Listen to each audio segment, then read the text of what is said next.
So we have Nicola and Trixie joining virtually today. If they want to turn the cameras, there they are. Great. Hello, hello. So we're just going to go through the mentorship pairs, and then quickly we'll invite the apprentice to come up and talk about what they learned and what their kind of focus was on during the mentorship. So first up we have Jackie and Nicola. And Jackie, would you like to come up and talk about your project? Hi everyone, my name's Jackie. I worked on a screenwriting project with Nicola as my mentor, which was incredible. So it was really a fantastic opportunity. It was interesting listening to Michelle's talk there. Just when I started in the film industry, I kind of came in as a camera trainee and worked in the camera department in that sense. And just because I thought it was practical, and I always wanted to write, I always wanted to direct, but didn't know how to make money at it. So yeah, started in camera. I've worked on a lot of documentaries and kind of TV stuff, doing camera operator, and since moving to Nelson, have kind of made the push to really start writing and directing my own stuff. I've always made my own films where I've done everything, kind of writing, directing, and the acting and the camera, so which has been a great learning experience, but I kind of feel like I'm at the point of wanting to move to the next thing. So it was really fantastic to have Nicola support me through this project, which is, yeah, I can step over here a little bit. So it's a feature-length screenplay called Gay Old Hags. It's set on the East Coast in Nova Scotia. And so essentially, these are just images from a lookbook that I've put together up here. So the story focuses on, it's kind of I call it a butch lesbian love story at a traditional music camp on the East Coast. So it's the story of Ro and Maggie coming together over a week at, if anyone's not familiar with traditional music, it's sort of like fiddle, Irish fiddle, banjo, Southern. I've always been really obsessed with traditional music and the history of migration and how these things kind of show history, how the tunes show the history of the places that they come from. So that's kind of what inspired me to root the story in this world. And then on top of that, every lesbian movie I see, everyone looks like they're 25 and they're like so hot, and it's 1850 and it's illegal, but I wanted to see a really messy kind of later in life queer love story come to life and in this world, and use, so kind of the through line is the music in this story and its community. This kind of music is really special to me because it's music that's played together. It's not about ego. It's about playing it together.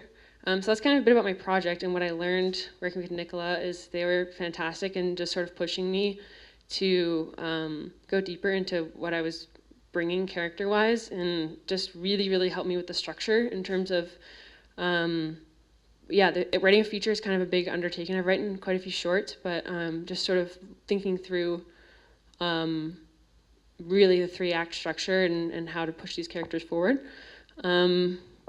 Yeah, should I say anything else about the project? Or? Yeah, I'll just go to the next screen that you're... Oh yeah, I think there's some slides from the actual script. So I don't know if we have time to like actually read them, but like should I read them, or what do you think? Yeah, I know it's hard to read from there, so maybe I'll just talk a little bit about this scene. But essentially, this scene comes kind of probably about 2/3 of the way through the film.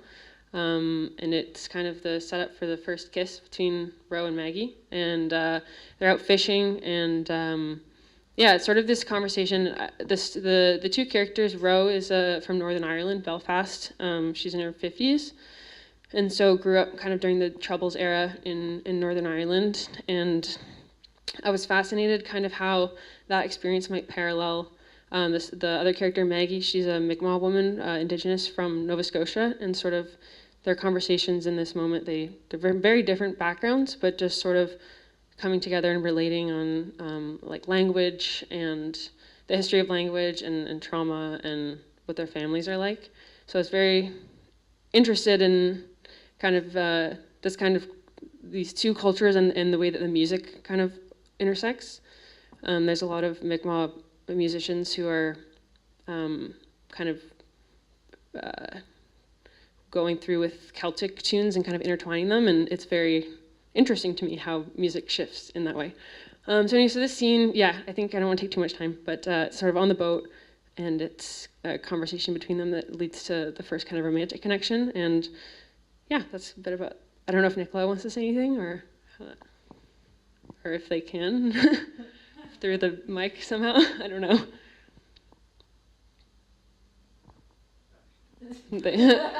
Well, that says it all. So,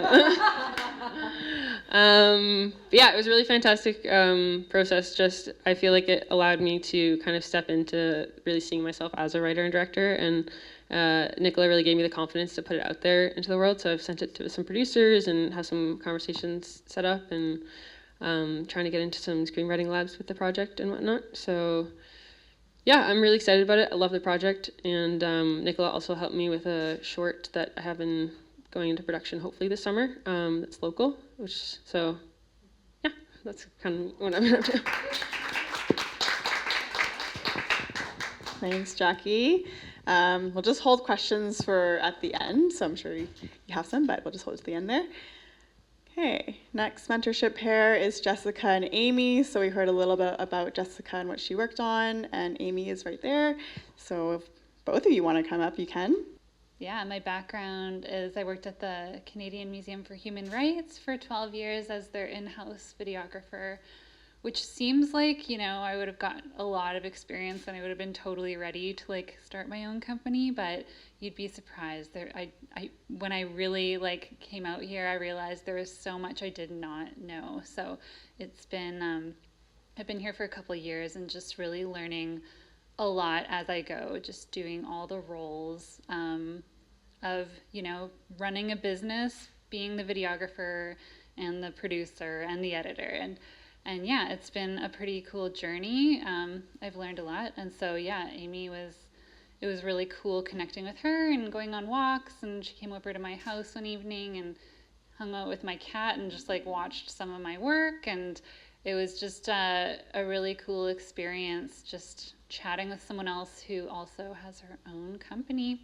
And yeah, I did a documentary after this one that for the Nelson Museum, and I remember sending it to her and just hearing what she thought about it and stuff. So it was just really nice to be able to have somebody who, yeah, has had their own company for so much longer than I have, and just to know that I can just email her and ask if she'll watch my latest project and see what her thoughts are. So it's a really cool kind of connection to have. Yeah. Do you want to say anything? Hi. The only thing I'd like to say is I'm really grateful for this opportunity, because when we do our work by ourselves, or maybe with a partner, if we're fortunate, which I do have a partner, we often, we work alone, or it can be lonely. So I think this has been really great just to connect with one another, and yeah, I hope it keeps going, because it's nice to share that, and yeah, community is everything. So I hope it keeps going. Thank you for this. Thanks, you too, for participating. Next, we have Caitlin and Trixie. So Trixie is on the screen there. She's over in Kimberley.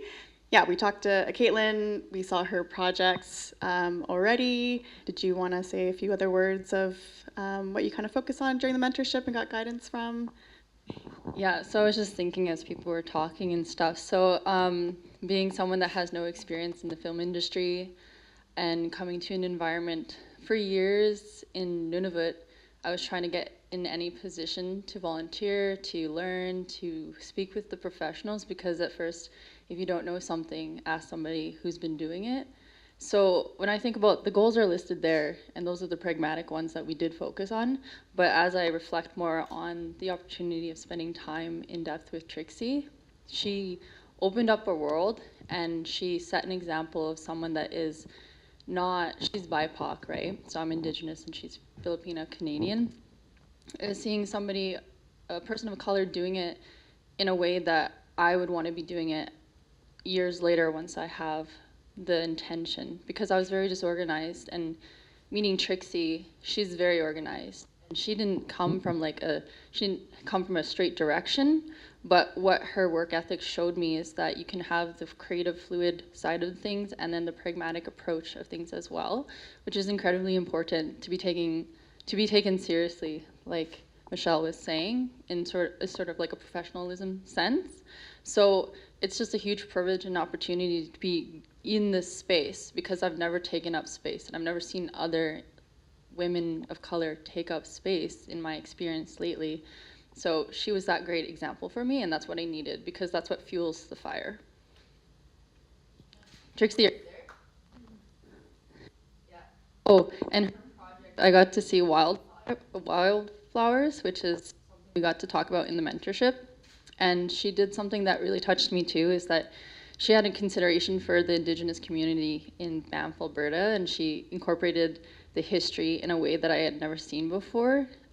So it also made me think, as an Indigenous person, that there's all sorts of cultures that we come into contact with, and learning more about it and respecting it and showing it in a way that appreciates the beauty as someone looking in is also incredibly important too.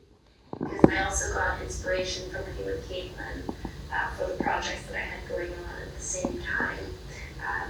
I wish we could have worked together in person, and I wish I could have worked more closely with her on her specific project.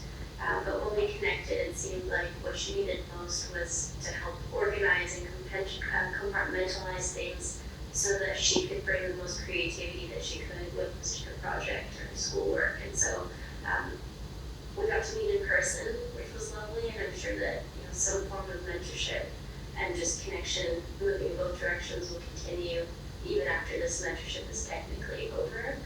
But I'm just really grateful for the opportunity to meet other women filmmakers of diverse backgrounds in the Kootenays. And so hopefully this is just the beginning. Great, thank you so much. Great, we'll go on to the next slide. That's me, and Michelle, as you met. So as I mentioned, I was really lucky to have her as my mentor. She's been incredibly supportive and just very generous, and it's a wealth of knowledge, as you guys saw with her talk. So the focus of my mentorship, as I talked about a little bit before, I was really interested on on-set film production. Part of that is, wanting to bring film productions here and helping the community be a part of that. And understanding how unions worked, which Michelle was so great at explaining that to me and helping me understand that. She is also a facilitator in the MPIO Motion Picture Industry Orientation course, and encouraged me to take it, which I then did. So that was great. And she helped me develop a film CV, still in the process, but it was really great to know exactly what to put on there. There was a bunch of experience that I didn't know or would have never thought to put on there. I'm kind of taking it, coming back from a bit of a hiatus with filmmaking. I went back to school to get my RMT license and getting that off the ground, and then also, as you know, doing the Kootenays Community-Based Industry Program. So it was really exciting. It was actually in full circle for me, because me and my friend wanted to apply for this funding for a documentary for focusing on music festivals, specifically in the West Coast. I used to work for Shambhala Music Festival, so I think that's also part of why I want to be on a set, and that kind of, like you said, organized chaos that is, exhilarating and fun. So it's really full circle for me. I applied for the Creative BC grant, the Equity and Emerging Development grant for that documentary. And Michelle was a huge amount of help, because, it was the first time I was actually looking at a proper film budget. And I was like, what is a production Bible? And I had all these questions, and Michelle was able to answer all of those for me and just give me some good suggestions on what to put there. And so that was March 2025, and fingers crossed I find out about it soon. But thanks so much. Did you want to say anything? I just wanted to say thank you very much. It was an absolute pleasure. I have to say, doing this makes me just want to do it more, and to be able to participate more in helping anybody, or being there for questions, or coming on set and helping. Because as a mentor, it's really inspiring to give your knowledge and your experience, and with the next generation of filmmakers coming up, it's just I'm just honored. Thank you so much, and I hope you continue this. And Thanks for coming down. So Madeline and Yulia, they both couldn't make it today. I'll just introduce them both a little bit. So Madeline, she's actually started her own theater production company, Polarity Productions. She has a show coming up very soon in Nelson. She's also helped out me as a Kootenays Screen-Based Industry Community Engagement and Communications Assistant one summer through a Canada Summer Jobs grant, and she was fantastic. Really sad she couldn't make it today, but she's getting busy with show prep. And Aurelia has worked in multimedia content production for over 10 years, which includes video journalism, live video, and documentaries. So she actually began her career in Ukraine and has worked all over Europe. She now works as a digital content specialist for an environmental nonprofit and is developing a documentary focusing on climate impacts in the West Kootenay. Madeline was really interested in acquiring more camera practical and technical skills and just language of knowing how to communicate creative ideas to the crew. And so they actually met together, and Yulia gave her some tips on how to use her camera better and just all the different settings. And of course, because she has, theater and musical theater as a huge focus, which is actually a theme here, a lot of intersections with music, she wanted to know how to best integrate film into life, if not necessarily it was her main career path. So she got a lot of guidance on that. And then, of course, as you know, she got a bit of help finally creating her own production company, which is huge. All right, that's everyone. So we'll move into our panel discussion.